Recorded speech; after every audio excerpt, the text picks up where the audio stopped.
मैं हूं योगेंद्र, आप देख रहे हैं बड़ी खबर। और बड़ी खबर में हम बात करेंगे एक बड़ी टीम की, दुनिया की सबसे बड़ी पार्टी की बड़ी टीम। उसका ऐलान हो गया। काफी लंबे समय से इंतजार था कि किसको अवसर मिलेगा, किसको नहीं मिलेगा। आखिर हम बात कर रहे हैं भाजपा के राष्ट्रीय अध्यक्ष नितिन नवीन ने अपनी टीम का ऐलान कर दिया है और टीम के साथियों पर भरोसा जताते हुए प्रधानमंत्री नरेंद्र मोदी ने भी कहा है कि ऊर्जावान और अनुभवी टीम है। सभी को बहुत बहुत शुभकामनाएं। पार्टी इनके नेतृत्व में आगे बढ़ेगी। चलिए, खैर कुछ चीजें ऐसी हैं, इस पूरी टीम को अगर फोकस करें तो जाहिर सी बात यह है कि जिन राज्यों में चुनाव होगा वहां फोकस किया गया, खासकर उत्तर प्रदेश। कुछ ऐसे चेहरे जिनकी उम्मीद थी कि ये आ सकते हैं लेकिन वो नहीं आए। वसुंधरा राजे को जगह मिली है, वापसी पहले भी उपाध्यक्ष थी वो। उनके लिए ये माना जा रहा था कि अब उनका वनवास है, ये है, बहुत सारी चीजें। मैं राजस्थान के परिप्रेक्ष्य में बात कर रहा हूं, लेकिन उन चर्चाओं को क्या ये मान के चलें कि विराम दिया गया है। स्मृति ईरानी को वापस लिया गया है संगठन में, क्योंकि स्मृति ईरानी का पहले माना जा रहा था कि राज्यसभा में भेजेंगे, मंत्री बनाए जा सकते हैं, तो लेकिन मंत्री बनना उनका मुश्किल है। अब वो संगठन की सेवा करेंगी। सतीश पूनिया राजस्थान के एक दिग्गज नेता हैं, उन्हें भी संगठन में महामंत्री बनाया है। उनका एक तरह से संगठनात्मक कद बढ़ा है, क्योंकि भाजपा के पहले राजस्थान के प्रदेश अध्यक्ष भी रह चुके हैं। तो मोटी मोटी बातें यह है कि उत्तर प्रदेश सहित जिन राज्यों में, क्योंकि 2027 में 7 राज्यों में विधानसभा चुनाव होना है, उन्हें काफी कुछ इंगित किया है, उन्हें फोकस किया है। तो हमारे साथ वरिष्ठ जर्नलिस्ट जुड़े हुए हैं, वो समझाएंगे इस नई टीम को किस तरह से देखते हैं। ऊर्जावान और अनुभवी टीम जिसके लिए बीजेपी का दावा है, उसको लेकर हम चर्चा करेंगे। हमारे साथ प्रमोद वशिष्ठ साहब हैं, श्याम सुंदर शर्मा साहब हैं, राजीव जैन साहब हैं। सभी का स्वागत है। प्रमोद जी, दिल्ली में क्या चर्चा है नितिन नवीन की नई टीम को लेके? देखो, दिल्ली में ये 2 दिन से ये चर्चाएं चल रही थी कि टीम आने वाली है, और आज टीम उन्होंने घोषित कर भी दी। तो विशेष रूप से ये चर्चा है कि इस टीम के भरोसे बहुत कुछ है। ये जो नई टीम बनी है, जैसे अभी आपने बताया 7 राज्यों के चुनाव कराएगी। 2029 सबसे मेन, हाँ 2029 में इसी टीम के हाँ भरोसे है।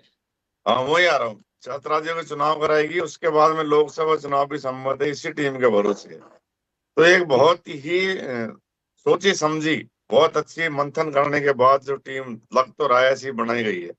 लेकिन जो सामने अभी आएगा कि किस तरह से, क्योंकि इसमें से अब सारे राज्यों के प्रभारी बनेंगे। जैसे राजस्थान में प्रभारी है, इनको जगह यहाँ इसमें नहीं मिली, महामंत्री तो शायद वो हटेंगे। हाँ, लेकिन संगठन महामंत्री के रूप में BL संतोष वही रहे हैं। तो इस टीम का बड़ा इसका दामोदरा है। ये किस तरह से काम करेंगे, किस तरह से स्ट्रेटेजी भारतीय जनता पार्टी की रहेगी, और इनको किस प्रदेश में प्रभारी के रूप में कैसे लगाया जाए। और उन्होंने क्या है, जैसे राज्य की दृष्टि से भी पूरी तरह से एक अच्छा संतुलन बना के टीम में देखने को मिल रहा है। उत्तर प्रदेश का आप देख लीजिए, राजस्थान में आप देख लीजिए, हरियाणा में आप देख लीजिए। जो छोटा राज्य है तो वहाँ कम थोड़ा, लेकिन बड़ा पद दे दिया गया है। और जो ये चल रहा था कि भाई सतीश पूनिया हो सकता है सेंट्रल में मिनिस्टर बन जाए, उनको अब यहाँ राष्ट्रीय महामंत्री बनाया, तो अब शायद लगता है कि वो उनको मिनिस्ट्री तो नहीं, ना के बाद ना ही मिलेगी। तो ये पहले थी कि भाई अब, क्योंकि इस कैबिनेट, ये जो टीम का इंतजार था, इस टीम के बाद ही कैबिनेट का रिसफल होना है। अब वो भी शायद 1-2 रोज में संभावना है कि वो आ जाए, क्योंकि अभी चर्चा है कि मंथन हुआ है अमित शाह मोदी जी का भी इस बारे में कि किस तरह से क्या करें। इसमें सबसे बड़ा फायदा स्मृति ईरानी को भी हुआ है कि वो बहुत दिनों से राजनीतिक अज्ञातवास से भोग रही थी। तो अब जो राष्ट्रीय महामंत्री पद मिला है, एक सत्ताधारी दल को राष्ट्रीय महामंत्री पद मिलना एक बड़ी बात होती है। बहुत अच्छा, उनको भी सम्मान दोबारा से दे दिया गया है। तो ये जो टोटल मिला के इसका कंक्लूजन यही लगता है कि जो टीम टीम तो पूरी संतुलित रखी गई है, लेकिन अब किस राज्य में किस प्रभारी को क्या दायित्व तो किस तरह का वो देते हैं, इस पर अब निर्भर है कि वो कैसा काम वहां करते हैं, भारतीय जनता पार्टी की रीति नीतियों कैसे आगे बढ़ाते हैं, या सत्ता संगठन का तालमेल बना के भी राज्यों में चलेगा या नहीं। केंद्र में तो देखो सत्ता संगठन का तालमेल बनाना ही पड़ता है इनको, क्योंकि वहां तो वन मैन शो जो आपको नजर आ रहा है, two man three man show जो वही है। लेकिन राज्यों में प्रभारी और सीएम के बीच में ज्यादातर ये देखा है कि तालमेल बिगड़ा हुआ नजर आता है।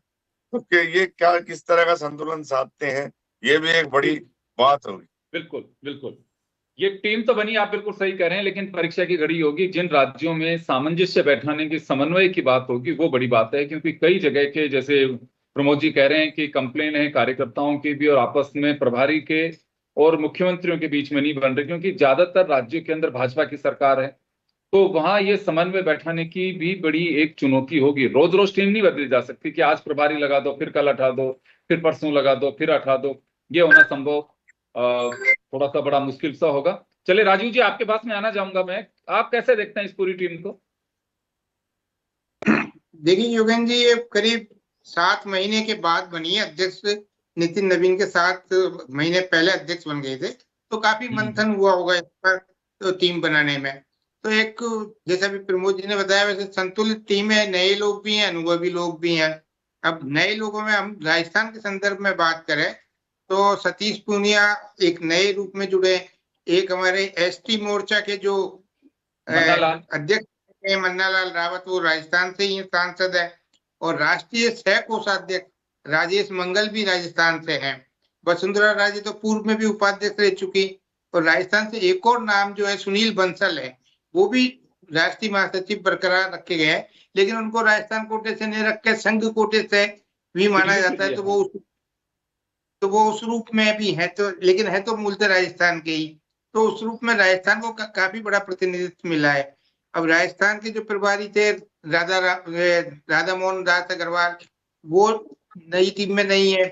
इसी तरह पूर्व प्रभारी जो यहाँ के थे महासचिव अरुण सिंह, वो भी टीम में नहीं है। तो राजस्थान में जो दो पूर्व में प्रभारी रहे हैं, वो टीम में नहीं है।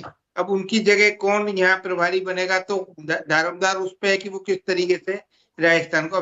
जहां तक सतीश पूनिया जी की बात है, तो सतीश पूनिया 4 साल तक प्रदेश अध्यक्ष भी रहे, पूर्व में हरियाणा के प्रभारी भी रहे। कई राज्यों में उनको चुनाव का भी काम दिया गया पार्टी ने। तो संगठन के जो पैरामीटर्स हैं, उन पे वो पूरे तरीके से खरे उतरते हैं। वो एक तरह से संगठन के आदमी है, तो उस रूप में उनको जगह मिली।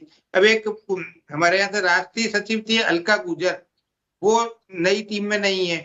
तो हो सकता है उनके लिए पार्टी ने कोई और बड़ी भूमिका सोची होगी अलग तरीके की, वो वहां हो सकती है। लेकिन ये पार्टी का अपना मामला है कि क्या करते हैं। तो वसुंधरा राजे का देखा जाए तो उनको राष्ट्रीय उपाध्यक्ष बरकरार रखा गया है, तो उनको दूसरी बार ये मौका मिला है। तो उनकी अहमियत भी पार्टी ने समझी होगी कि भाई एकदम साइडलाइन करने वाली बातें जो भी चल रही थी, वो ऐसा नहीं है। क्योंकि वो पुरानी नेता है पार्टी की, 2 बार मुख्यमंत्री रह चुकी हैं, केंद्र में मंत्री के 5-6 बार सांसद, तो उनका बहुत बड़ा अनुभव है। उस चीज को भी नकारा नहीं जा सकता कि उनके अनुभव की कोई कमी है। तो उस रूप में देखें, अभी यहाँ नए प्रभारी आएंगे राजस्थान में, वैसे सभी प्रदेशों में नए प्रभारी जाएंगे, तो राजस्थान में भी आएंगे। हम राजस्थान के संदर्भ में देखें तो अब वो पार्टी को बड़ा एक्टिव करेंगे, या जो भी चीजें है वो सब एक्टिविटी जो संगठन की है वो उस रूप में चलेंगे। अभी सरकार में भी बदलाव होगा। अब वो सरकार में किस रूप में बदलाव होगा, अब आप देखिए कोषाध्यक्ष पीयूष गोयल को बनाया गया है, जो केंद्र में मंत्री हैं। केंद्रीय मंत्रिमंडल में बहुत पहले भी रहे। हाँ, वो पहले भी वो शायद नहीं है, महाराष्ट्र वाले हैं। नहीं, वही है जो केंद्रीय मंत्री हैं। ये महाराष्ट्र से ही है, सांसद भी महाराष्ट्र से ही है, बम्बई से ही। हाँ, केंद्रीय मंत्री जो है वही है। तो उस रूप में मतलब आप देखिए मंत्रिमंडल में भी काफी मतलब स्थान रिक्त हुए हैं। मैं एक चीज जानना चाहूंगा राजीव जी, एक चीज जानना चाहूंगा यहाँ पे आपसे, एक चीज।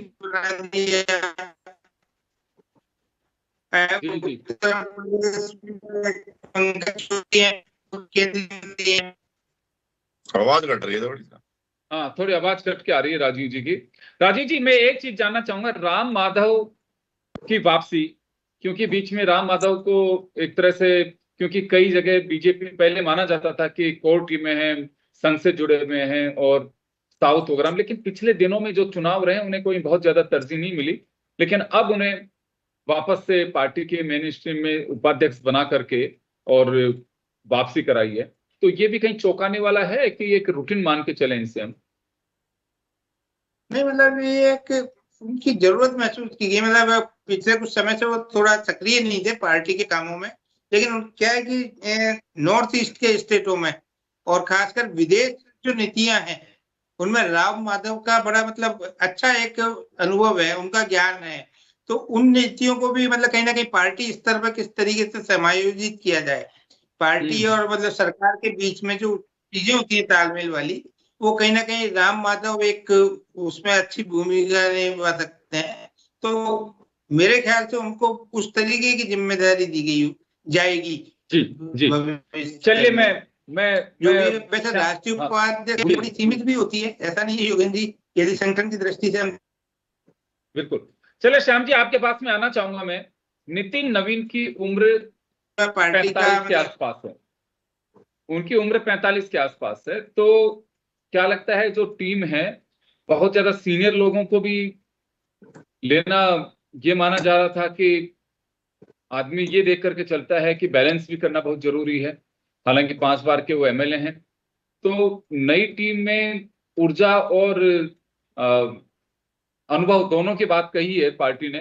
तो आप कैसे देखते हैं कि ऊर्जा और अनुभव आने वाले दिनों के समन्वय के हिसाब से, या जो टीम ली है उनका कोऑर्डिनेशन के हिसाब से, किस तरह से देखेंगे?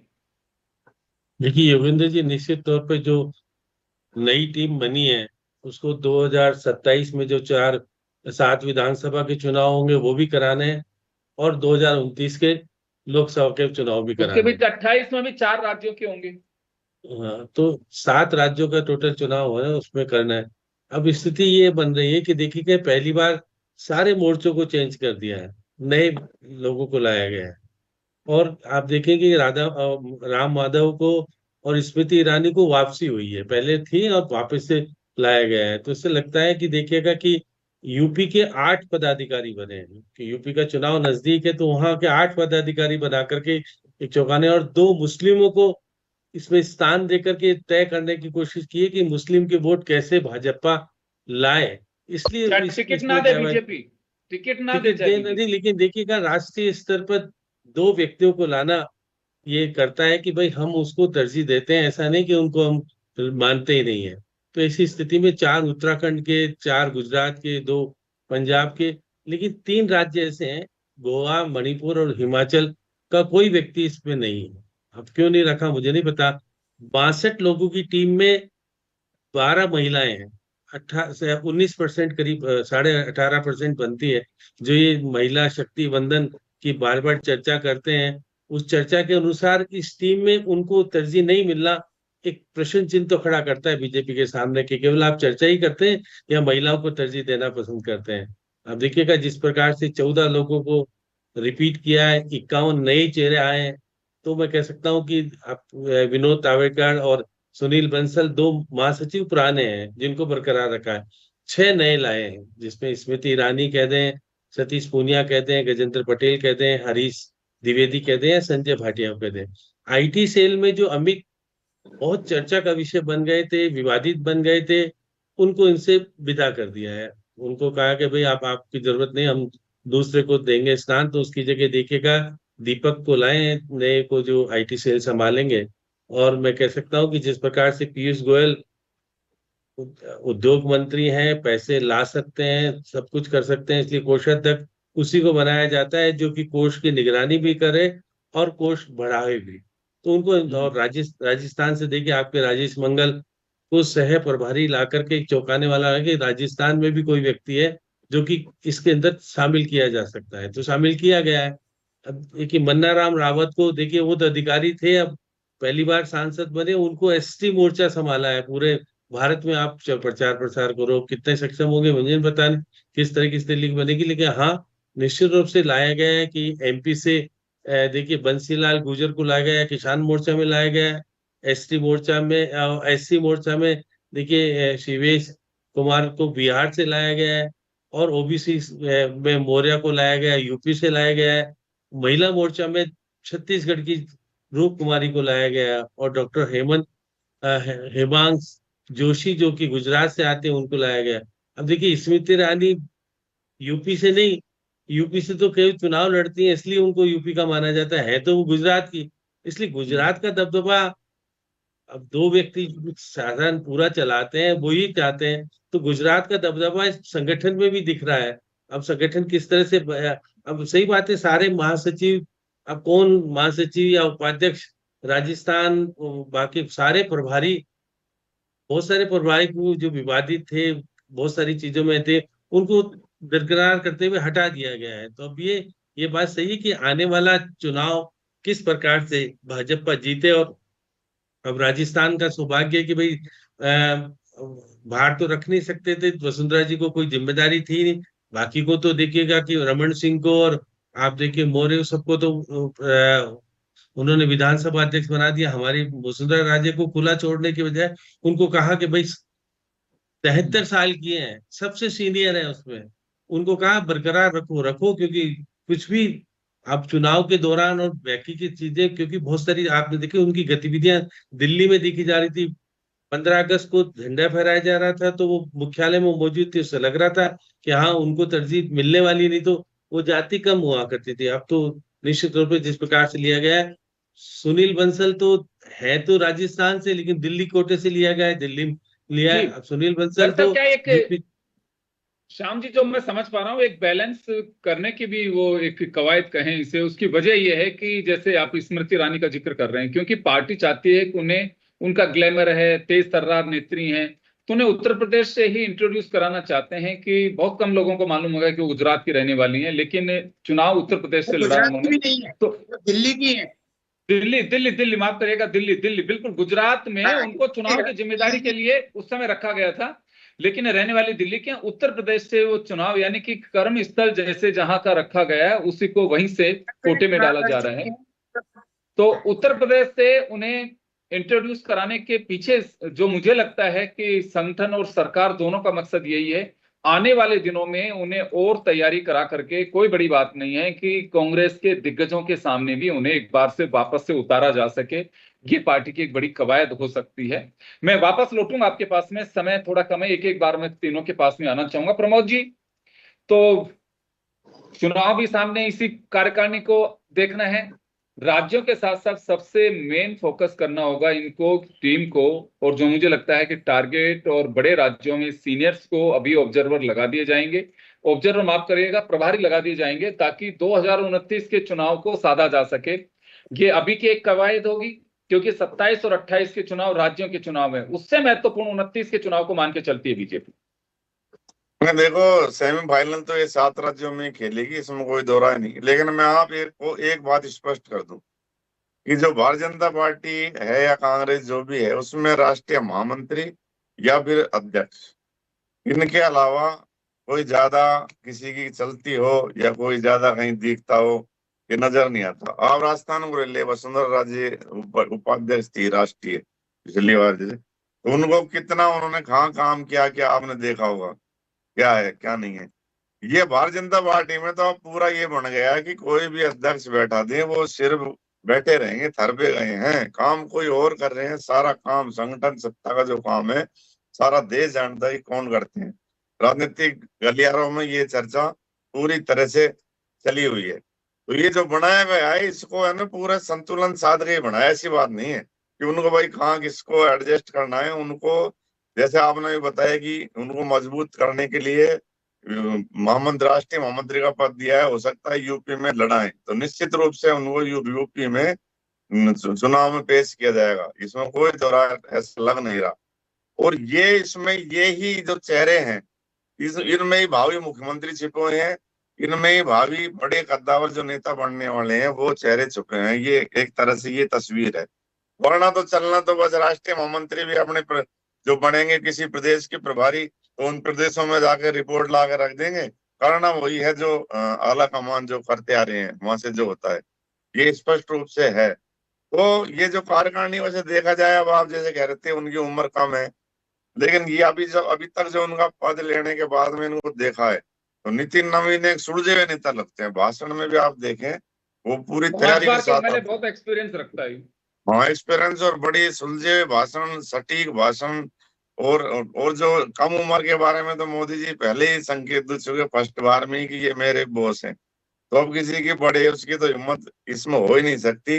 कि भाई मैं ज्यादा तजुर्बेकार हूं या हूं तो इनके सामने कुछ करूं, क्योंकि उनको पता है कि ये किस तरह के हैं, कौन कार्य संभाल रहा है। तो एक बड़ी चीज है। अब तो देखते हैं, देखो अब विधानसभा चुनाव में इनकी क्या स्ट्रेटेजी रहती है, क्या मुद्दे नहीं आते हैं, वो एक बड़ी जी बात। बिल्कुल जी आप सही कह रहे हैं, क्योंकि बात तो खैर देखिए सही है, पार्टियां दोनों ही एक केंद्र बिंदु कहीं और होता है और कार्यकारिणी वगैरह फेस होती हैं, चाहे इसे खारिज करने की इच्छा हो तो खारिज करिए, लेकिन सच्चाई तो यही है कि चाणक्य किस तरह से पार्टी को चलाएंगे, चुनाव जिताने में वो जो ताकत लगाते हैं उसी तरह से टीम को सपोर्ट के लिए करेंगे, चीजें सारी वही चलेंगी। तो राजीव जी आपके पास में आना चाहूंगा मैं, कार्यकारिणियां हो चाहे राष्ट्रीय अध्यक्ष हो, दोनों ही पार्टियों में बीजेपी हो चाहे कांग्रेस हो, एक चेहरा है, ये पीछे से काम कोई और कर रहा है और उन्हें आता है देखिए चलाना कि कैसे चलानी है पार्टी हमें। वो तो बिल्कुल सही बात है कि पार्टियां कौन चलाना है, क्या महत्वपूर्ण निर्णय क्या होते हैं, लेकिन एक सांगठनिक ढांचा भी होता है। तो ये संगठन में जो महासचिव, उपाध्यक्ष या प्रदेशों के प्रभारी बनते हैं, तो असली रिपोर्ट तो ये भी लाते हैं। एक पार्टी चाहे कांग्रेस हो या बीजेपी हो, दोनों में ये परंपरा है कि वो अपने प्रभारी वगैरह ये सब बनाते हैं। तो निश्चित रूप से वो भी कहीं ना कहीं कोई रिपोर्ट देते हैं। अब आप एक उदाहरण से समझिए, अपने निकाय और पंचायत चुनावों के लिए भाजपा ने केंद्रीय एक टीम बनाई 6-7 नेताओं की। उसमें सब बाहर के लोग हैं कि वो यहाँ आने भी लग गए, शायद आज या कल में उनकी बैठकें भी होंगी। तो उसमें हरीश द्विवेदी को संयोजक बनाया, वो अब आने महासचिव लगे, बने। आगे आगे आगे उनके भी पदाधिकारी आ गए हैं यहाँ पे, हरीश जो द्विवेदी बहुत को जरूर है। मतलब यहाँ का जो संयोजक बनाया है निकाय और पंचायत चुनावों का, वो आज घोषणा हुई, उसमें राष्ट्रीय महासचिव बने।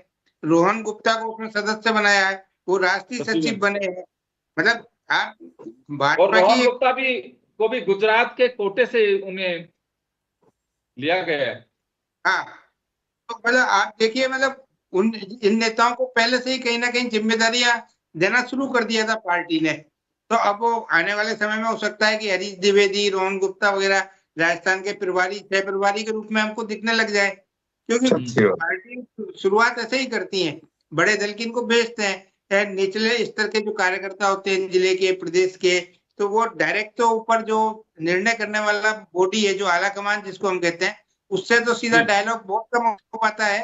तो इन प्रभारियों के माध्यम से ये कई चीजें पहुंचती हैं आला कमान तक।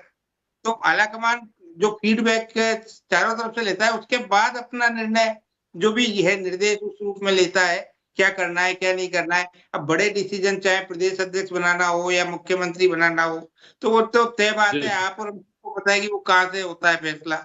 जी योगेंद्र जी। जी। चले श्याम जी, मैं एक चीज आपसे समझना चाहूंगा यहाँ पे कि मैं जो देख रहा हूं अभी, बीएल संतोष को वापसी करवाइए। बीच में बड़ी चर्चा थी कि बीएल संतोष को हटाया जा सकता है, उनकी जगह संगठन के लिए संघ से किसी और को लाया जा सकता है। तो यानी कि बीएल संतोष का काम संगठन की दृष्टि से बाहर की चर्चाओं को, तमाम चर्चाओं को खारिज करते हुए वापस से उन्हीं पे भरोसा जताया। एक ये महत्वपूर्ण कड़ी है। अमित मालवीय का जैसे आपने जिक्र किया, उन्हें आउट कर दिया, अनिल बलूनी पे भरोसा जताया है। तो कुछ ऐसे पहलू हैं, अगर इस पूरी लिस्ट को ऑपरेशन करें तो उनपे जाकर योगेंद्र के जी, मैं इसमें थोड़ा संशोधन कर दूं। अनिल बलूनी तो पहले भी थे नहीं, मीडिया भरोसा के। मैंने कहा ना कि उन पे भरोसा जताया, अमित मालवीय को साइड में कर दिया अमित मालवीय आईटी सेल देखते हैं, मतलब आईटी सेल पार्टी। के, लेकिन उन्हें अवसर नहीं मिला है अनिल बलूनी पे और बीएल संतोष पे भरोसा जताया, क्योंकि संगठन महामंत्री को कंटिन्यू किया इन्होंने। हाँ हाँ। जी अब श्याम जी। देखिएगा कि जिस प्रकार से संगठन आरएसएस किसके ऊपर भरोसा रखता है, उसको इस संगठन का दिया जाता है। राम माधव को और व्यक्ति को ला करके, बीएल संतोष तो है ही, लेकिन राम माधव का आना निश्चित तौर पे संघ की सोदान प्रवृत्तियां सिंह की की भी जो, वापसी, सोदान सिंह को भी एक सुधान बार सिंह और वापस दो बीच दो में गैप आने दो के और बाद। भी है। तो मैं कह सकता हूँ कि संघ का अब प्रभावपूर्ण तरीका इस संगठन में दिखने लगेगा। और आने वाले समय में जिस प्रकार से जो प्रवृत्ति बढ़ रही है, संघ अब जो अब तक की संघ की जो स्थितियां थी वो कमजोर थी, लेकिन अब आ जाने के बाद संघ की प्रवृत्ति के कारण ही जो निर्णय हो रहे हैं उन्हीं के कारण हो रहे हैं।